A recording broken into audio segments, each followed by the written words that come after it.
एक बार गुरु शिष्य कहीं टहलते हुए जा रहे थे। रास्ते में उन्हें सड़क किनारे एक जोड़ी पुराने जूते रखे मिले। उन्होंने इधर उधर देखा तो थोड़ी दूर पर एक किसान खेत में काम कर रहा था। ये जूते उसी के थे।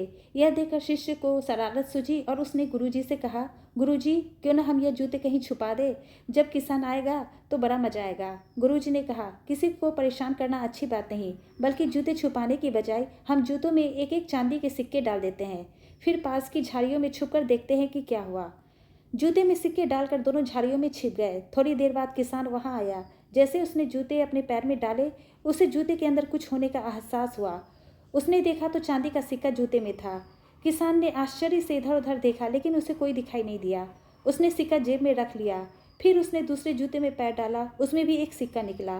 किसान भावुक हो उठा। उसने दोनों हाथ ऊपर उठाकर ईश्वर से कहा, हे भगवान, तू बड़ा दयालु है। आज मेरी बीमार पत्नी की दवा और बच्चों के खाने का इंतजाम तूने कर दिया।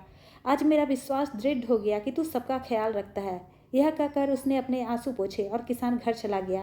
यह नज़ारा देखकर गुरु ने अपने शिष्य से पूछा, अब बताओ, इसमें ज़्यादा आनंद आया या तुम्हारे जूते छिपाने में ज़्यादा मजा आता। शिष्य ने जवाब दिया, आज आपने मुझे जीवन की सच्ची सीख दी है। जो आनंद देने में है वह किसी और चीज़ में नहीं। सीख। इस कहानी से यह सीख मिलती है कि किसी ज़रूरतमंदों को कुछ देने या उसकी मदद करने से बढ़कर कोई पुण्य कार्य नहीं। इसलिए हमें ज़रूरतमंदों की ज़रूर हमेशा मदद करनी चाहिए।